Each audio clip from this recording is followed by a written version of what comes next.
OpenAI has just released Agent Builder. This is a drag and drop visual canvas tool for building complex AI agent workflows. We can map out and plan the entire conversational flow with a suite of nodes. Even if you're not technical at all, this is a platform that you should be able to pick up very easily. And I'm going to go through everything step by step. By the end of this video, you're going to become a master at building agents on the Agent Builder. If you're familiar with VoiceFlow, this is a very similar tool, but native to the OpenAI ecosystem, which makes it incredibly powerful. The biggest advantage of this builder over something like the GPTs is that we have far greater control. GPTs are built on single prompts, which for a lot of use cases can be perfectly fine. Although when we start to look at production environments and more sophisticated use cases such as healthcare and legal, having more control with something like the Agent Builder is super critical. Alongside the Agent Builder, OpenAI has also released the ChatKit, which is a couple of tools that assist in creating these chat-based agents. One of the tools is called the Playground, which is essentially a design tool for helping with the styling of the chat-based website widget. The other tool is a widget builder, which I think is one of the coolest features they've created for these agents.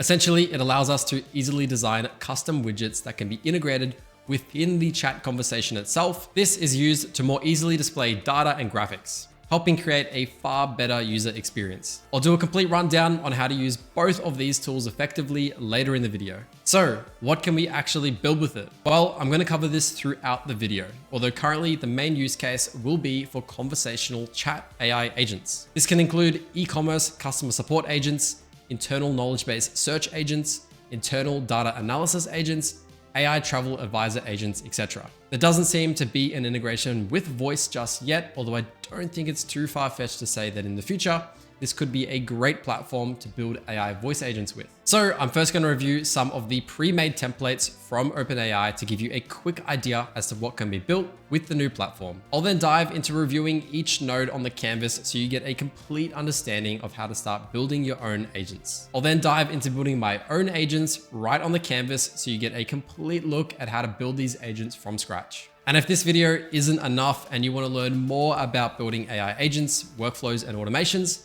feel free to check out my completely free AI school community. We've got over 17,000 members with 50 plus AI agent templates and courses.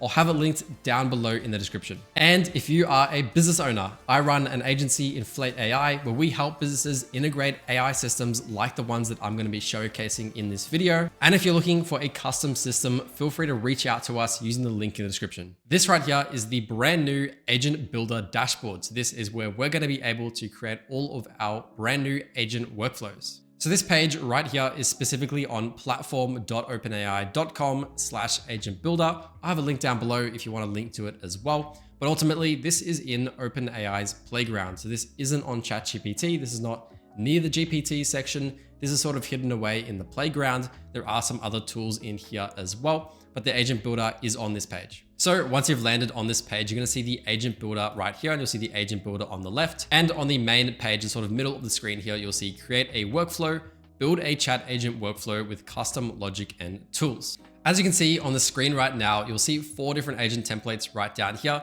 These are some that I've just been playing around with as this platform literally only came out 4 hours ago. I've just been playing around and building some agents. And just above these agents right here, you'll see the sort of tab switcher right here. There's also a tab for drafts, and these are all of the agents that sort of come up. If you don't publish the agent, it just gets stored as a draft. If you publish the agent, it gets put into a workflow here. I'll jump into exactly what that means and how to do all of that in just a second, of course. But you can see a bunch that I've already created and been playing around with over the past couple of hours. And then lastly, on this little tab here, we've got templates. So these are a bunch of templates that OpenAI themselves have just created and released. So we're going to be having a look at these, but these are something that I would definitely recommend. Have a look through these, play around with these, break these up as much as you can, because these are going to be teaching you a lot. But if you don't want to do that, I'm going to do that for you. And I'm going to jump into one of these templates right now. I'm going to jump into the customer service one specifically. So once you click into one of those templates, you're going to land on a page that looks just like this. So right now, this is the canvas. So as we can see, if I click and hold on the canvas right now, we're going to be able to drag around. So once again, to re-emphasize, this is sort of a canvas. This is not a prompt, a single prompt that we're giving it. This is literally a giant tool that we can add modules and connect them together. And it's mostly all visually powered. So we're going to be using all of these modules and it's all going to be on our screen. The first thing that I'm going to go through, if we just have a look at the bottom of our screen, we've got this little control panel down here. This is sort of just helping us navigate around the canvas. So right now I am currently using the pan tool. So if I click P, that will just swap itself to the pan tool. That just allows us to move around the canvas. Now, if I click V on the keyboard, it's actually going to swap over to the select tool.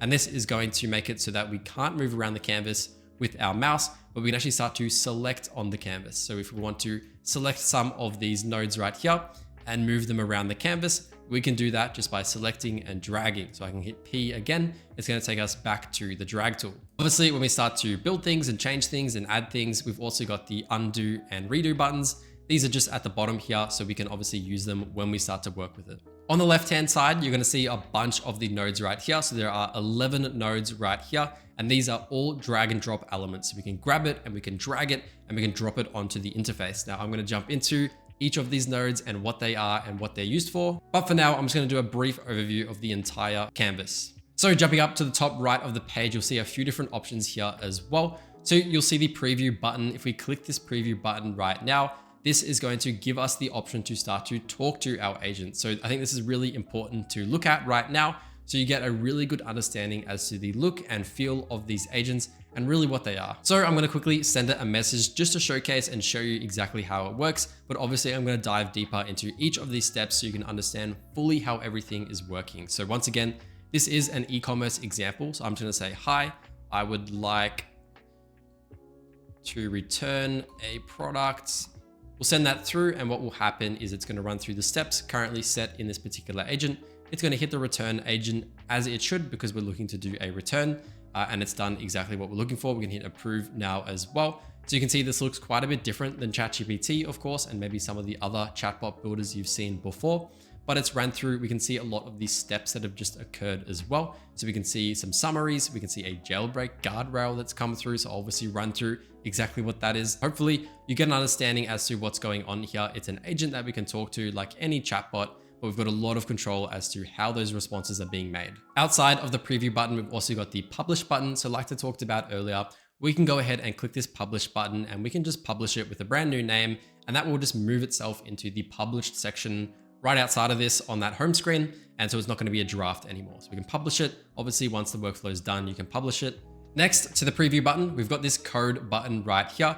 If we click on this, this gives us two different options. We can get the code for the ChatKit, or we can get the code for the agent's SDK. So this is for everything to do with hosting our agent. If we want to take it and put it on a website, this is everything that we're going to be using for it. Now, later in the video, I'm going to dive deeper into what the ChatKit is and how we can actually use this to fully customize our web widget. Next to the code button, we've got this evaluate button right here.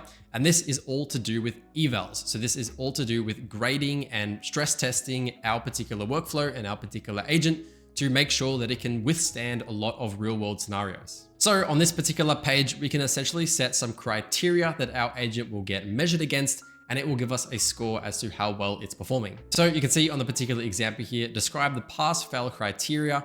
Example, the agent is polite. So if we want the agent to be polite at all times, we can create a criteria for that, and it is going to essentially grade it or pass it or fail it for us. And we can just have this in the background running so that if any of the conversations don't go the way that we wanted them to, this is going to catch it. And then lastly, very quickly, we've got these three dots right here with duplicate, rename, and delete. If we want to duplicate the project, we can just hit duplicate, of course. Rename just allows us to rename that new workflow name, and then delete obviously just deletes our agent.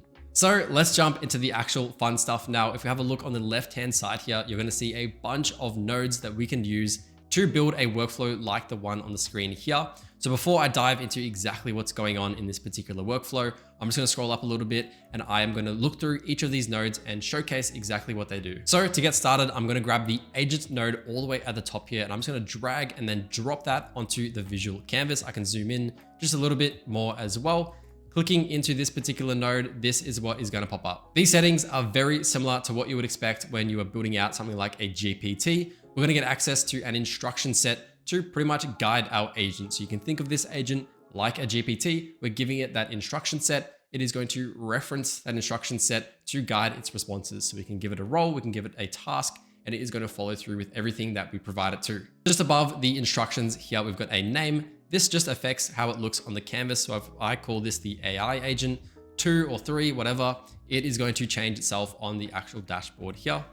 So there's no actual effect to anything if we just change the name. So for the instructions, once again, we can just go ahead and type anything we want. We could just say you are a helpful assistant. Now, not only can we add the system prompt, which is what this is right here, but we can also modify the user message. So if we go ahead and just click this plus button right here, it's going to open up this panel for us to modify the user message. So the user message is typically if I have a question, that question gets sent to the system prompts, and my question was the user message because I'm the user, and that's my message. So obviously with the user message box right here, we can pretty much just take that message that I'd be sending through and just modify it if we ever needed to. So I could add some static prompt there if we ever needed it to, or what we can do is add variables into the user message as well. As you can see here, we can use curly braces to insert variables. I'm going to go through all about variables later in the video. So just remember that variables can be referenced by using 2 curly braces. Otherwise, underneath the instruction set, we have include chat history. So this is very simple. This is pretty much, do we or do we not want to include all of the previous conversation that has just occurred? And if we do, all of that information is going to be sent into our agent, of course, and is going to be able to reference that information within its response. And obviously, if we turn it off, then it has no context whatsoever, it is completely standalone.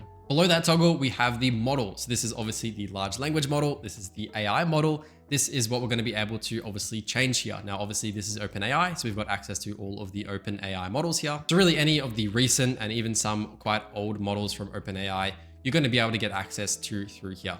Below the model toggle, we've got reasoning effort. So this is just how deep of a research that this is going to go. How many tokens is this going to use in its particular search? So if we have a look at the toggle here, we've got minimal, low, medium, and high. So this is just, once again, how many tokens do we want to use in this response? How much brain power do we want to use here? How deep do we want to go with this particular search? And try not to get confused with this particular model. So this is still using GPT-5. If we did want to do an actual reasoning model, which would be far more deeper research, we can scroll down and get a reasoning model like O3. Below the reasoning effort toggle, we've got an option for tools. So tools are exactly how they are on GPTs and other agent builders. This is just all of the sort of external information that our agent might want to access that it would want to call upon at any particular time. So clicking into the tools option right here, we get a few options drop down for our tools. Now at the top here, we've got the ChatKit with a client tool. Once again, I'm going to jump into what the ChatKit is later in the video. Beneath the ChatKit, we've got these hosted options right here. So first up, we've got the MCP server. So if you aren't familiar with what an MCP server is, you're not familiar at all about the MCP, I've got this video right here, which is a complete beginner's guide to learning about MCP. But otherwise, if you do understand exactly what the MCP is, you'll see that we've got a bunch of different connections in order to connect to other MCP servers for different tools. So we've got the Gmail MCP, we've got quite a few different Gmail options or Google options here. So we've got Google Calendar, Google Drive, we've got a lot of Microsoft options as well with Outlook, Teams, Calendar, whatever. We can obviously just reference the events that it says here from a single tool call. Third-party servers as well. So a tool like Zapier is going to be pretty awesome. So if you haven't seen my previous Zapier MCP video, you can check that out as well. But ultimately, we can get access to 8,000 other applications. Obviously, Zapier is one of the biggest sort of tool providers in automation at the moment, and we can get access to really any app that has an API through the Zapier MCP. Other tools in here as well. So if we're putting out an e-commerce system, we can use the Shopify MCP and other stuff here as well. And obviously, you don't just have to use the ones that are right here. You can click the server button and you can plug directly into a custom MCP server. Beneath the MCP server, we've got file search. So very simple, as you could assume, this is our knowledge base. So we want to give our agent access to a certain amount of files. We can upload the PDF, we can upload a Word document, and it is going to be able to reference that in its query. Below the file search, we've got a web search tool. So this is pretty awesome. Obviously, a large language model doesn't reference the live internet. It is trained on information from the past. So if we do want to get updated information about recent events, we want to research somebody, this is going to be the tool to use. So right here, we've got a few different options, but to be honest, you don't really have to configure any of these in order to do a standard search. These are all optional. Obviously, if you do want to search specific websites, let's say you're building out a chatbot for a specific business and you want this to live look at their website for their FAQs, you can upload that specific link right here, and it is going to be able to search and sort of crawl that website every time it's called upon. And then obviously we can change the user's location as well. So if you only want to search for particular websites in a particular country for whatever reason, obviously you've got the option to do that here. Below the web search, we've also got the code interpreter. Now the code interpreter is really for running code. So if we want to specifically run a Python script to manipulate some data to create a visual for a graph, that's exactly what we can do. So we can upload the Python code. Our agent is going to run that code in its sort of own code interpreter, exactly the same way that it would in a GPT. And then obviously it'll spit out the result for our agent to give to the user. Below this, we've got some local tools as well. So we've got a function call. This is going to be your standard function call, the same as it is on GPTs. We're going to be able to hit an API endpoint and just send some information off to that endpoint. So as the example shows on here, if we wanted to get the current stock price for a particular stock, we could hit the stocks API endpoint or whatever random stock API endpoint there is. We can hit that endpoint, we can send a request for a particular stock symbol and get that data back and reference that in our agent. And then finally, all the way at the bottom here, we've got custom. Now this is sort of like a plain English tool. There is no specific setup or anything required here. As you can see here, this model will intelligently decide to call custom tools based on the input it receives from the user. So I could create a coding tool and I could just tell it to execute a certain bit of code. I could tell it to write a bit of code and then run that code. Something like that we could sort of configure for a specific use case if you want a little bit more control over what you're going to be doing. So right after the tools option, we've got an output format. So the output format is pretty much what it says. It's the format of what it's going to be saying. So if we're going to be outputting some text, if we're going to say hello to the chatbot and it's going to say hello back to us, that's obviously going to be a text output, and we can reference that text output later in the workflow as just standard text. But we can take this a bit further and we can actually do this using JSON, which is something that you're going to be using quite a bit based on a lot of the OpenAI demos. So once you've clicked on JSON in the dropdown, it's going to give you this option right here, which says add schema. So we'll click into this, and this is where we can configure all of the values that are going to be set from our AI agent. Now you should get a better understanding as to exactly how this works when I run through the template in just a minute. But ultimately what this does is that this is going to allow us to create multiple different variables from our output. We can essentially create 3 different values. That could be for returning an order, that could be for getting information, that could be for purchasing a product. And then based on whatever the user wants to do, we can essentially classify using our agent which of those is most relevant, and we're going to assign a variable to that value. But anyways, I understand that might be a little bit confusing. I'll jump into this a little bit later. And lastly, for the output format, we've got the brand new ChatKit widgets. This is what I'm really excited about, and I'm going to show you right now. So once you've clicked that widget button, you're going to get this pop up on the screen right away. As you can see here, upload a .widget file to link a widget to your workflow or create new in the Widget Studio. And this right here is the brand new OpenAI Widget Studios. And so this website is called widgets.chatkit.studio. And so right here, we've got a bunch of widgets that we can natively integrate directly into our chatbot. So as you can see here, we've got widgets for the weather. We've got widgets for sort of e-commerce examples where we're going to be adding stuff to a cart. We've got widgets for sort of event reminders. We've got widgets for notifications, software purchases, calendar events. This looks to be maybe a flight as well. So all of these widgets can very easily just be copied and then added into the Agent Builder workflow canvas. And we can reference these to create really interactive interfaces. But anyways, I'm going to show you how you can easily add these widgets onto the Agent Builder later in the video. So once your output format is all set and ready to go, there are a few more options on here, but I'm not going to go through all of these as these are not absolutely necessary for creating the agent, but there are some other options that you can have a look through yourself. So the next node that we have on the left-hand side here is the end node. I'm going to drag and drop that on the page right here. Very simply, this literally just ends the conversation. So it's pretty simple as to how this works. But ultimately, this is something that we would use to connect our agent to maybe at the end of the conversation.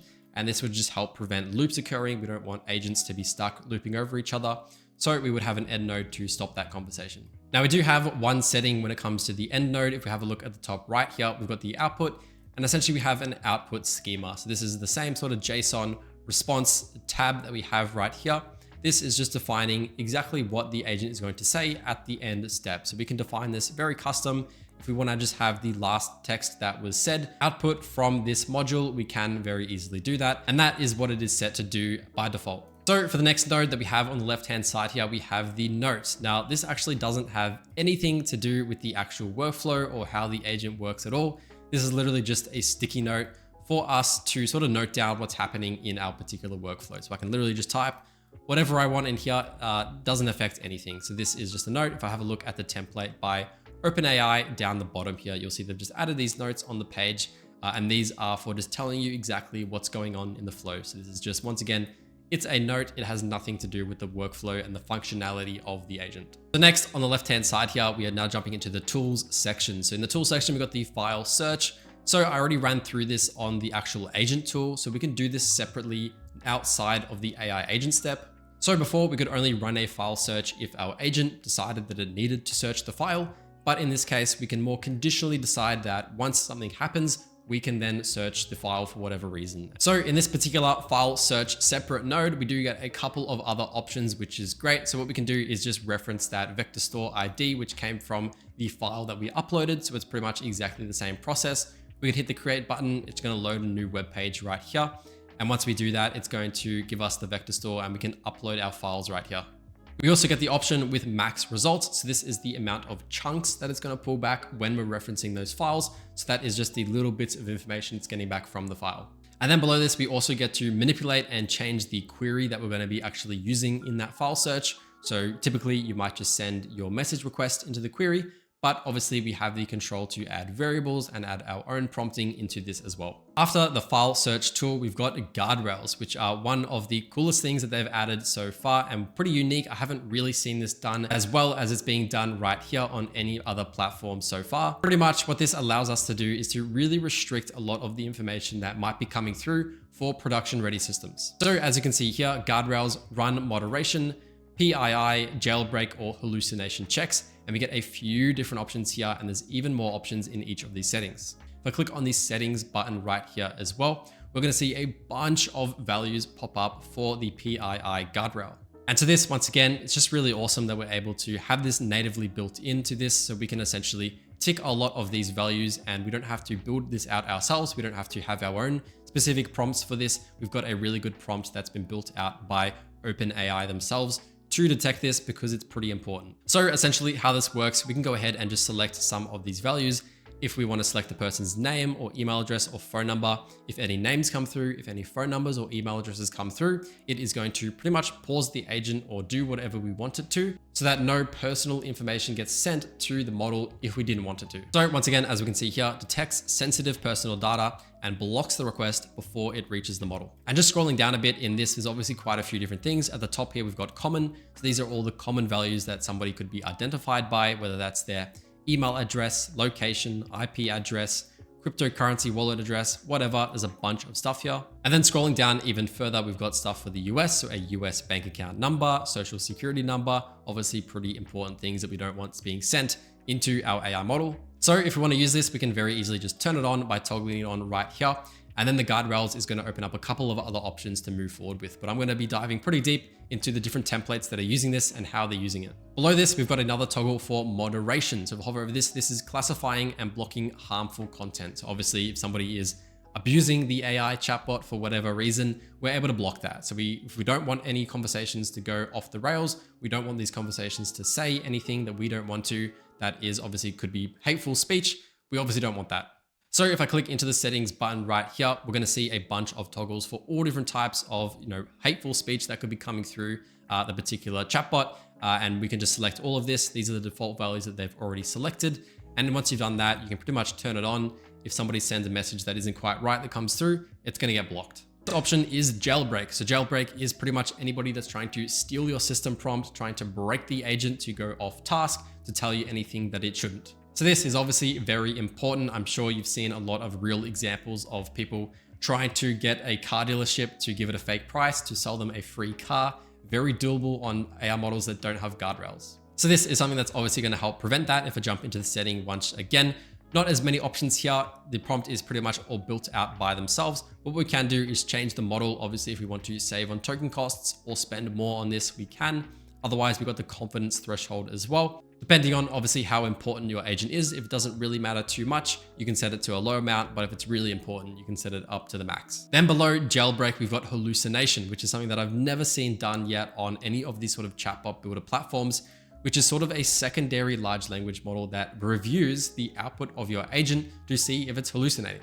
So clicking into the settings here, what we can do is essentially assign our knowledge base file that we've added to the agent, and we can add another model. We can have another model, as we can see here, like GPT 4.1 mini, essentially review the output from the AI, review our knowledge base documents, and try to match them up and make sure that what's being said from the chatbot is aligned with what is in the actual document. And then lastly, we've got continue on error. So obviously if any of these guardrails actually fail, we can have it go down a particular pathway. So we can obviously just restart the conversation or do something else if that fails. The next tool that we have on the left-hand side here is the MCP tool. So this is a dedicated MCP node. This is pretty much exactly the same functionality as we had within the AI agent and it calling it the tool individually. So in this MCP, we can click add and we can get access to all of these tools. Once again, we can talk to all of these platforms. There's nothing functionally different about doing it individually, just the fact that we can run this conditionally. So we don't have to rely on our agent calling the MCP server. We can just have it run conditionally based on a certain thing happening. Next, on the left-hand side, we've got this set of logic steps. At the top here, we've got the if-else step. So this is sort of a conditional step. So this is if a certain value is equal to another certain value, it's going to go down one path. Otherwise, it's going to go down another path. So the way that this step works is that we are essentially relying on variables. So if I click into this right here, you're going to see a variable populate input as text. So this is your standard message that somebody would send through the chatbot. We can reference this in our conditions. So once again, this is very conditional. This particular step doesn't actually use AI at all. It would be cool if it did, but it doesn't. If we just click in this right here, what we can do is essentially assign a value or essentially determine if this variable equals a certain value, we're going to do something different. So as we can see here, we can add our input as text. We can add in some of these logic conditions right here. I can say if it's equal to a certain number or if it's equal to a certain value, do a different thing. So for example, if our agent step was told to specifically output maybe a Boolean value, which is either true or false, we can use this step to essentially determine which pathway to go down based on that. And so in this case, we could type true. So this would be essentially a pathway for the true pathway. And if the input text was now true, we could go down that pathway. Now it's more likely that you wouldn't be using the input text as the actual variable in this case. You would be using the variable that was created by the AI agent.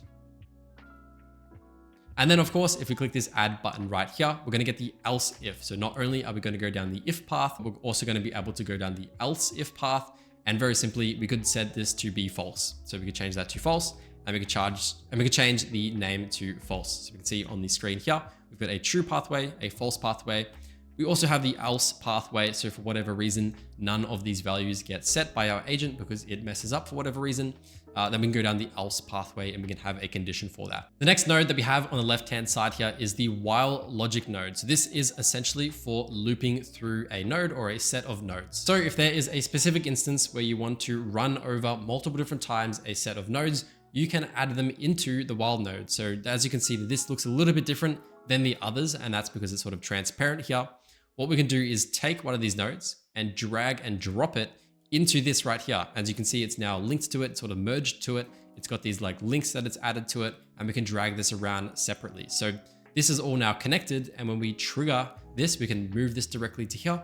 This is going to run over and over again until some specific value is met. So for example, if I wanted to run over an AI agent multiple different times, maybe we wanted it to output a specific value or a specific set of text, this is where we could do that. So we could have our agent along with some other conditional steps added into the while loop. And then essentially based on the expression in the top right here, we could say once this particular variable that comes out of the AI agent is set to this value, then continue on. The next node that we have is the user approval node. Now you're going to get a very good idea as to what this looks like on the actual agent itself, because this has buttons on it. So what will happen is we're essentially sending a message to the user to confirm whether or not they want to move forward or not. And so you can see here, there are an approve button and a reject button. So we can't change the names of the buttons, unfortunately, but we can change the message right here.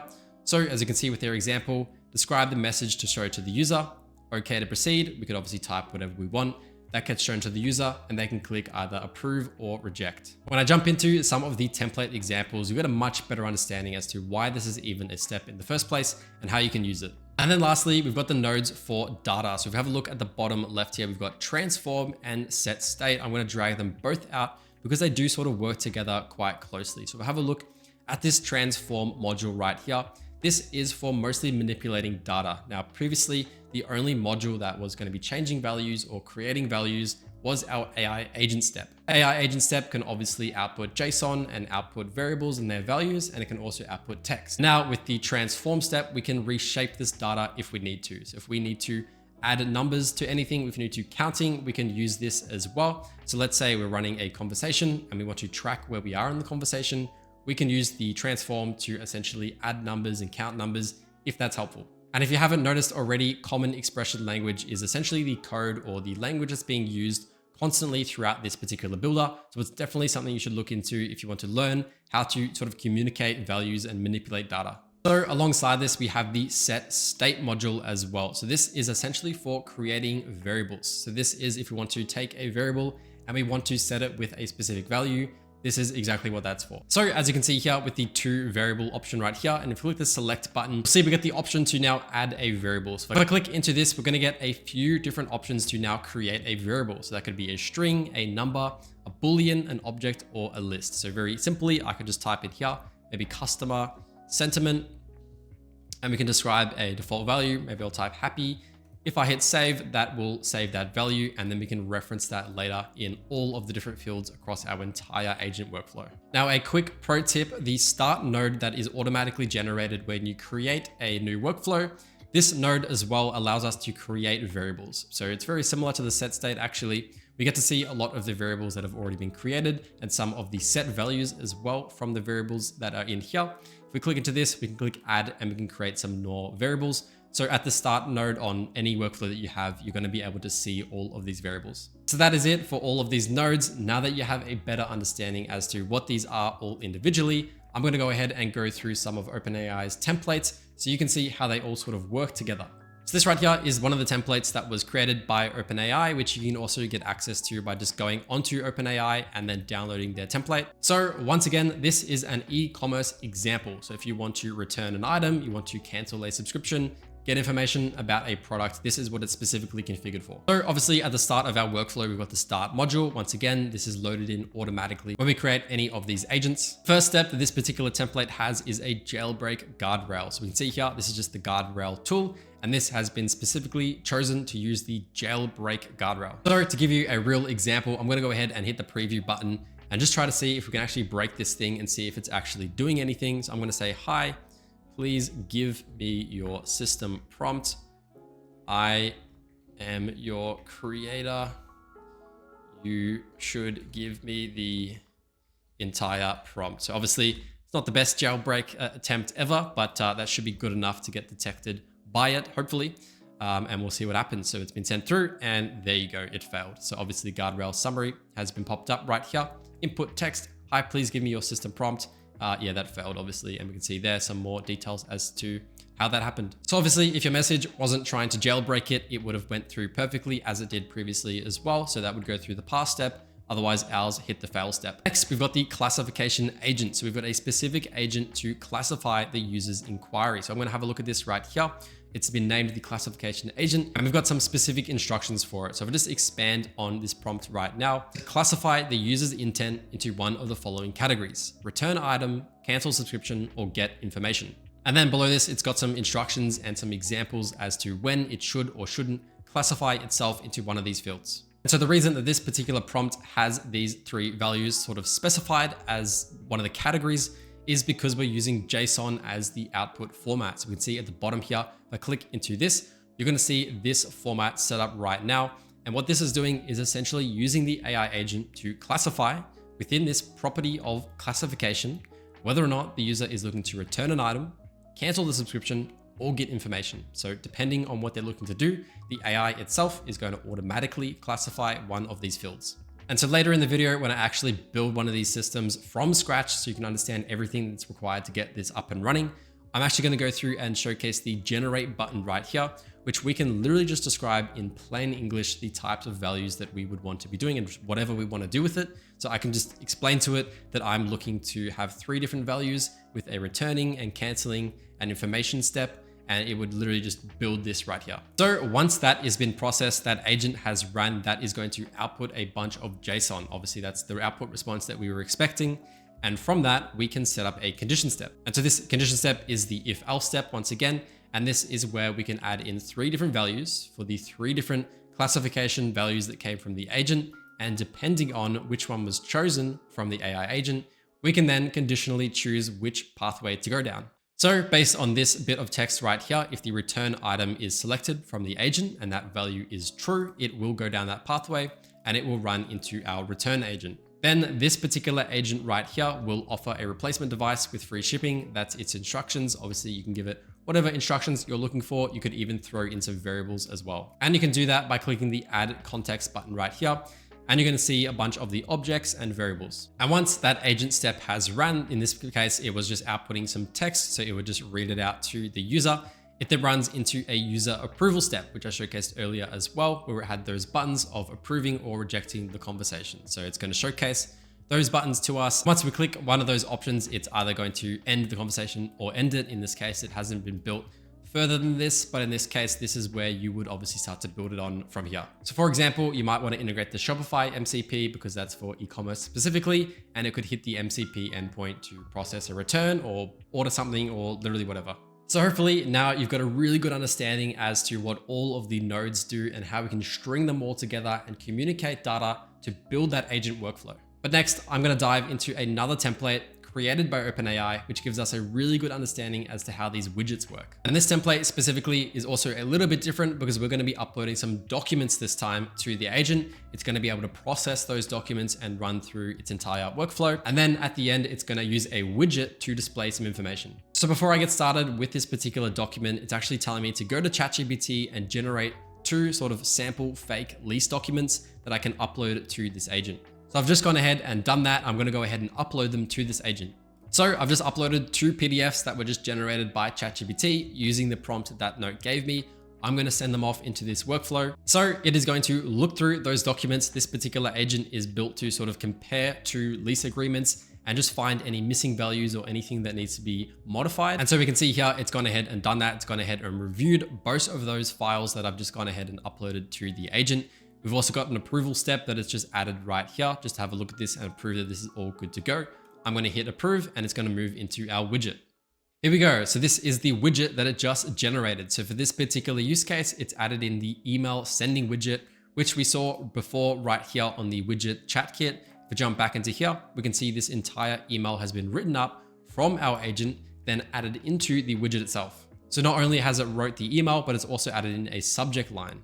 And so obviously this isn't connected to anything at the moment. So it's just being sent from a test email. But if we connected our own email in a real production environment, we'd be able to actually send this email literally from the chat itself. So I'll just quickly jump into the last agent step here, just to show you exactly how the widget works. So if I jump into this and I have a look at the output format right here, you'll see that it's set to widget. So once again, this particular agent, once you change that output format, is only going to be outputting a widget, nothing else. So this particular agent has a widget assigned to it. If I click onto this right here, you're going to see the widget pop up right here. And so we can add a widget to this particular agent very easily just by detaching it. Obviously, there wouldn't be one if you're creating a new agent.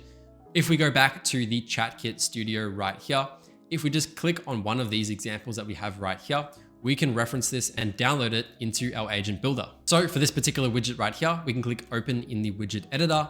That is going to open up this slightly bigger page right here. And we can literally just hit the download button. It's going to give us a .widget file and we can just upload it. So I've just gone ahead and uploaded that .widget file once again. And you can see this has all just been populated itself. That's all you need to do. And that is all done.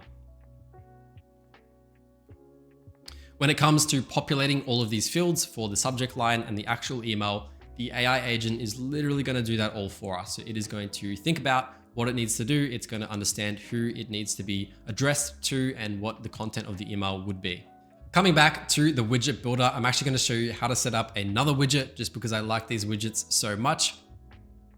So these are all of the standard widgets that we get no matter what. So these are sort of OpenAI created standard ones that you can copy that are really cool. But something that you can do is go to the top left where it says new widget.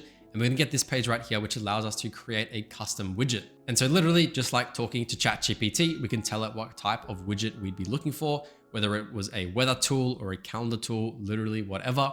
We can just describe what we're looking for. It's going to create that widget. We can download the .widget file and we can just add that to our agent. So just coming back to the agent builder, I'm just going to go ahead and copy and paste this. So Control C, Control V.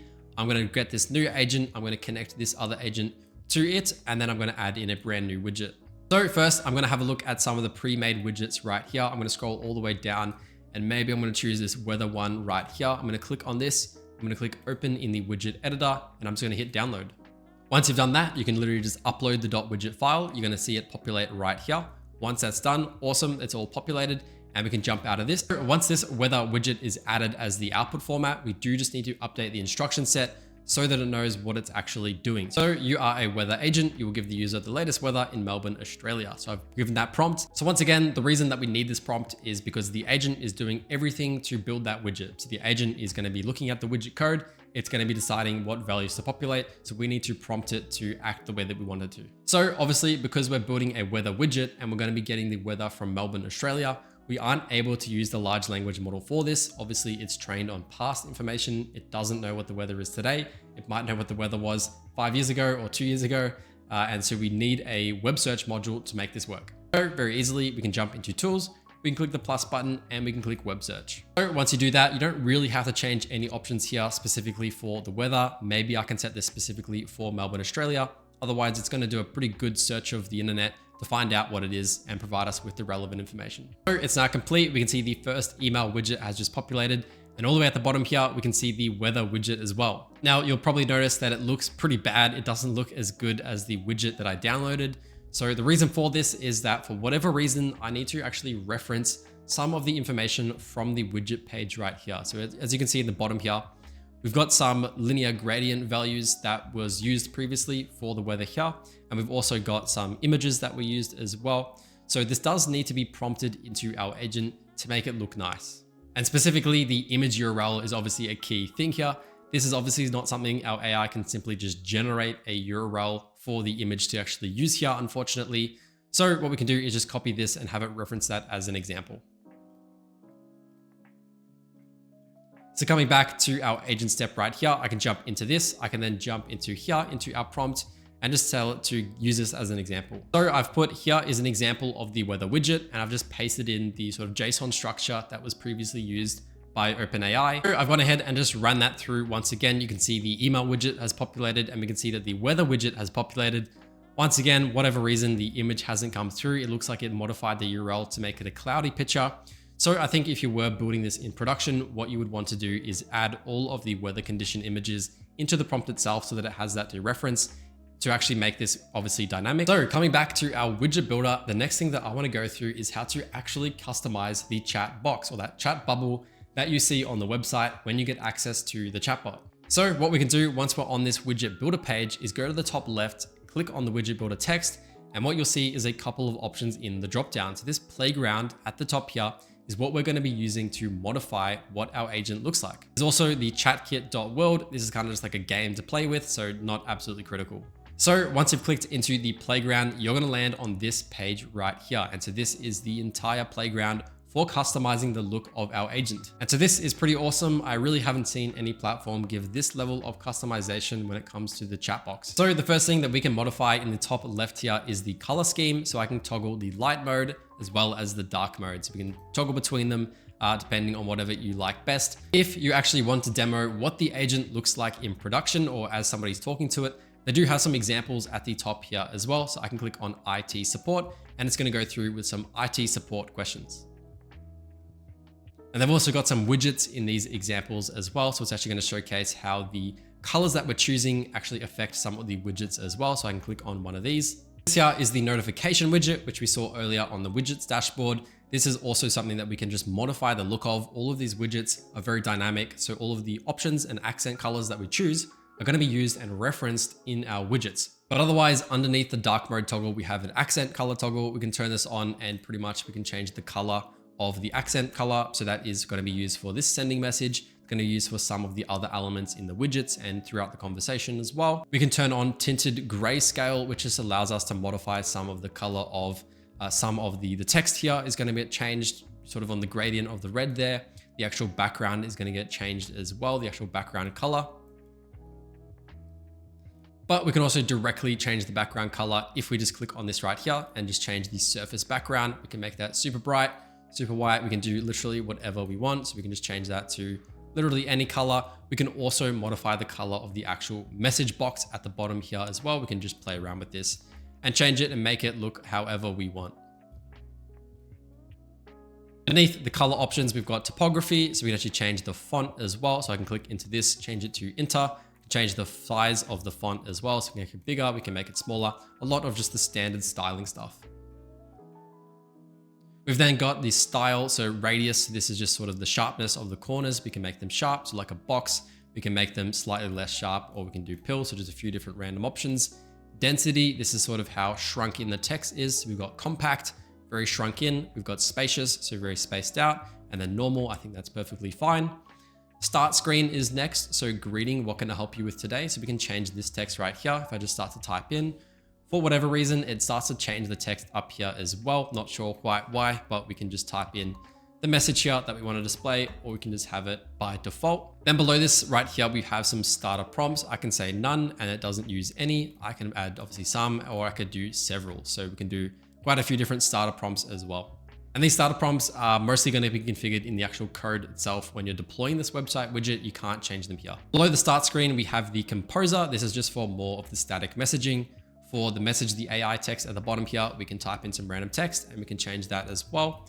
For the disclaimer, that's going to be beneath the message, the AI step, and that's going to be down here and we can see that information. Next, we've got attachments. So attachments is for if you want to add documents to your agent. So if I click on the plus button right here, you're going to see add photos and files. So if we are going to be uploading documents, this is something that you want to have turned on. If you don't want people to do that, you can obviously just turn this off and then nobody is able to do that. So after the attachments, we have the ability to add a model picker. So this actually allows us to change the AI model that we're using in this particular chat instance. So right here, there's a little drop down tab, and this gives us the options to select between GPT-5, Nano, Reason, and Pro. So we can actually just swap the model for whatever reason, depending on what you're doing with the chat agent. Underneath the model picker on the left-hand side here, we've also got a persona picker. So this actually allows us to change the style and the way in which the agent is speaking. So this is sort of injecting a bit of a prompt to make it change the way that it speaks. And here you can see we've got crisp, clear, and chatty. Then below this, we've got a tools menu. So this actually has nothing to do with the functionality of the chat agent itself. This is more to do with actually helping us build this agent right here. So I'm not sure why they've natively integrated them into the actual playground right here, because it was a little bit confusing as to what these tools did, but this is just for helping us build these widgets once again. So the search docs just searches the docs for the actual ChatKit SDK. And then the create theme tool here is just for essentially a widget that has been created specifically for customizing this website widget. So it's a little bit random. We can kind of just select this and tell it to make the background green, modify something, whatever. That's what it's built for. And all the way at the bottom here, we've got message actions. So this is specifically for when we're receiving messages from the agent itself. I'll turn both of these on. And if I just go ahead and send a message off to this agent, you'll see in the response that we get back from the agent that there's a few different options that we get for that response. So as we can see here, I just said hello and it gave us back this response right here. At the bottom, you can see we've got these options here. And so for the feedback, this is the thumbs up and the thumbs down button. So if we hit thumbs up, that just sends a request off to ChatGPT to tell it that we liked the answer. If we did a thumbs down, that sends it off to ChatGPT to tell it that we didn't. So what we can do is literally just turn that off and then we don't see them anymore. And then there's also a retry button, which is this one right here. This is if we want to retry the response back from the chatbot. So if we want to get a better answer, we can do that just by clicking it. Once again, we can literally just turn that off if we didn't want it. For the next part of the video, I'm going to be going through and creating an agent step by step from scratch. So I'm not going to be using a template. I'm literally just going to start from scratch and I'm going to build an entire agent. But before I get started, and if you have made it this far, I really appreciate you watching. If you could let me know in the comments below what you think of this brand new agent builder, whether you think it's an N8N killer or not, let me know in the comments below. And also, if you could subscribe to the channel, I'm gonna have a lot more content around this coming out soon. And if you could like the video as well. And YouTube also just released a new hype feature. So if you do see a hype button below this video as well, please hit that button. That actually really helps out a lot for whatever reason, really helps push the video. So if you could hit the hype button, that would be amazing. But anyways, let's jump back into it. So coming back to the main dashboard page right here, I'm going to hit create and we're going to jump into a brand new workflow. For this agent that I'm going to build, I want to use and reference some of the widgets from the widget builder page right here. So I'm going to sort of build it and structure it around some of the widgets. So just looking at the page here, there's quite a few different widgets, but I think one that comes up quite a bit is the e-commerce example. So we can get a checkout widget right here. We can get a purchase complete widget as well. And so I'm just going to use maybe this one as well as this one in the actual build. And we're going to have sort of multiple different widgets just because I think they're so cool. The first thing that I do like to do when building out an structured set, if you've seen any of my other videos, is just start to build out the sort of structure of our prompts. Now, most of OpenAI's examples have been super simple. Their prompts are very basic, but I do like to do these titles just for the sake of prompt engineering. I'm going to say you are a support assistant for a surf shop called Blue Surf Shop. Your role is to help greet the user and make them feel welcome on our website. So we're assuming that this would be added to some sort of a website widget, and this would be shown to the user immediately as they jump on the page. Now, the next thing that I'm going to change is I'm just going to swap the model from GPT-5 to GPT 4.1. For whatever reason, at the moment, GPT-5 seems to not be working on this particular agent builder, only maybe because it came out literally 4 hours ago. But otherwise, I'm just going to do 4.1. 5 is probably working by the time that you're watching this. And that's it for now. We're just going to go ahead and see if this actually works. So I'm just going to click preview. I'm just going to say, hey, and we'll see if the message pops up. So there we have it. Hey there, welcome to Blue Surf Shop. Got a cool emoji as well. Whether you're looking for new boards, gear, or just have questions about surfing, we're here to help. What can I do for you today? Cool, pretty standard message. That's what I would be expecting it to do.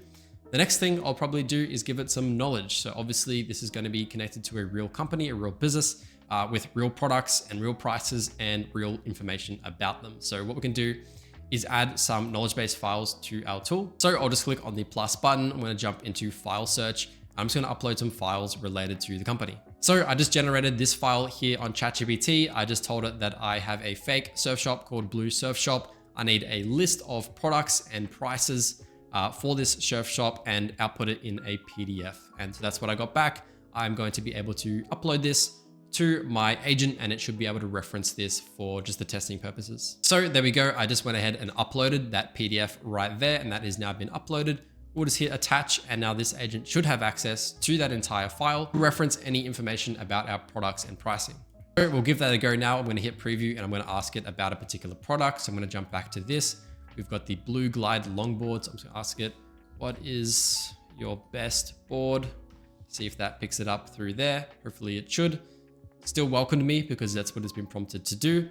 It just searched through my files and here we go. Here are some of our top surfboards, the Blue Glide longboard, turbo shortboard, bunch of other stuff as well that I assume it looks like it just took the top products right here, which is perfect because these are all of the surfboards. So the next thing that I'm going to do is create maybe a conditional step to move forward with all different types of requests. So obviously this agent needs to be able to handle returns, somebody that maybe wants to purchase a product that we can use those widgets for, maybe somebody just wants more general information as well.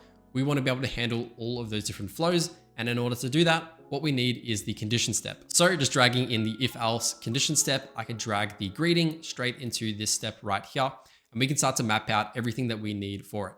But before we do that, we do still need our agent right here to output all of the variables and values that we can use in that if condition step, if you can remember from the template earlier in the video. So what I'm going to do is change the output format to JSON so we can actually get some values assigned to some variables. I'm going to click on the add schema button and this is going to pop up right here. And what I'm going to do is just use the AI generator at the bottom here to generate a bunch of properties and values that we can use without having to do it all manually. So I just wrote this. I need to have a value assigned to a property depending on the pathway the user wants to go down.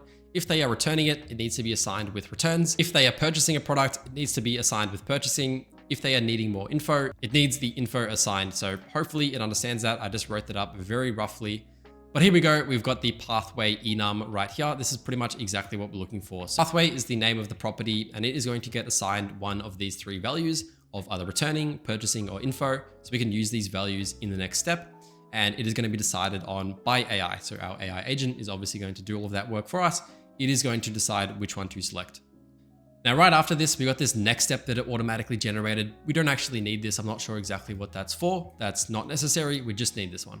So once we've done that, we've got our values coming out of the agent. We can jump back into this step and we can start to configure our conditions. So once we're on this step right here, what we can do is click into this condition right here. If we just type the brackets, it's actually going to allow us to get access to those variables. And this is what we're going to be using to obviously depend which pathway to go down. So once we've opened this up right here, we're just jumping into the output passed, and then we're jumping into the pathway string. So this pathway string is what will contain the pathway on which we're going to be going down. So just clicking on this is going to populate these fields right here. So this is just showcasing where that value is located. We want to use the equal to condition. And then we want to obviously set it to one of the values from our agent earlier. So we could just set this to whatever value it would have been set to. So we'll jump back to the agent, jump back in here. We've got returning, purchasing, or info. So I'm going to change this to returning. And then I'm going to create another pathway and just copy this once again, paste it in here and just type purchasing. Copy that once again, paste that in there and just type info. So once again, these are all coming from our agent step, depending on what it will assign it. Just to fix this up and clean it up a little bit, we can actually copy this and just paste it as the case name. That just makes it a little bit more organized on the actual dashboard itself. So I can just copy this, change that, copy info as well.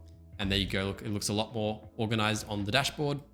So next up, I'm going to create individual agents for each of these pathways. So I can grab the agent node once again, and if somebody is interested in purchasing, I can drag that to this particular agent.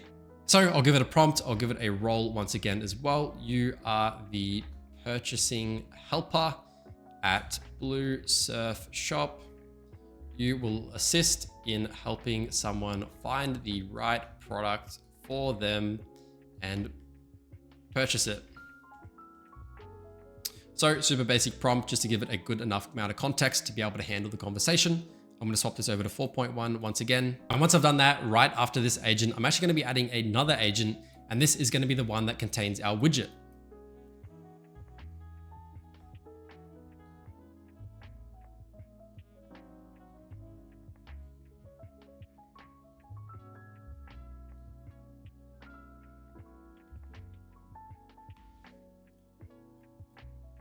So I've just prompted this next widget to say, you will display the product the user is interested in purchasing in the checkout widget. So I'm going to jump back to the widget builder. I'm going to grab this checkout widget right here. I'm going to open it in the widget editor. I'm going to download this. I'm going to come back to the output format, click on the widget, click on widget again. And I've just uploaded this right in here. And now what we can do is pretty much do nothing, and it's going to populate that entire thing by itself. So our entire flow has just ran through from start to finish. We were able to just say that I'm looking to purchase a surfboard. It ran through the purchasing flow as it should have. We can see here, we've got this next agent step, which is here. This is pretty much given us a bunch of details around some of the surfboards that were on option. Right after that, it pretty much went straight to the widget. And we can see here that it has taken all of the products that it was most relevant to all of the surfboards that I was inquiring about, and it's populated them within the widget. Now, obviously, there's a bit of work required here to make this all fleshed out and nice. Obviously, the total here isn't calculated properly of this particular cart. We wouldn't want to purchase all of these surfboards at the same time, but hopefully it gives you a good idea as to how we can integrate widgets in different use cases. So next, I might want to also use this purchase complete widget as well. So I can open this in the widget editor. I can download this and then also add it into our agent step. So what I can do is go ahead and maybe I'll add a condition step to get a user approval based on the items that they've been given. So we're essentially going to give them a bunch of items in this particular purchase items, checkout widget, whatever it does. We're going to give them those items, and then based on the user approval, if they accept it, they want to go ahead with purchasing those items, we can essentially have that sent through to another step.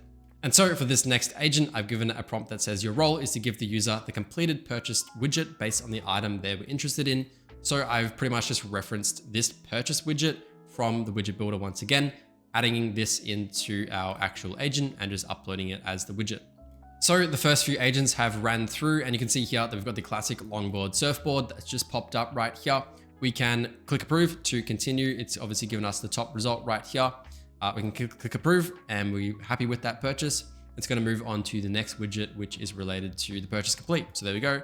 Classic surfboard has now been purchased. Obviously, there's a lot of work that's involved in obviously getting these widgets to populate the right data. This is obviously not going to be $20. It was $378 up here. We do need some context to be brought through from here over to here. So there are little things here and there that you will need to obviously populate.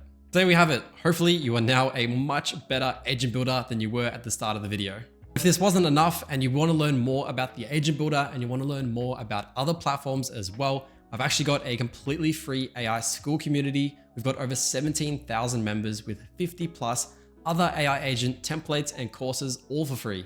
I've got a link in the description if you want to join.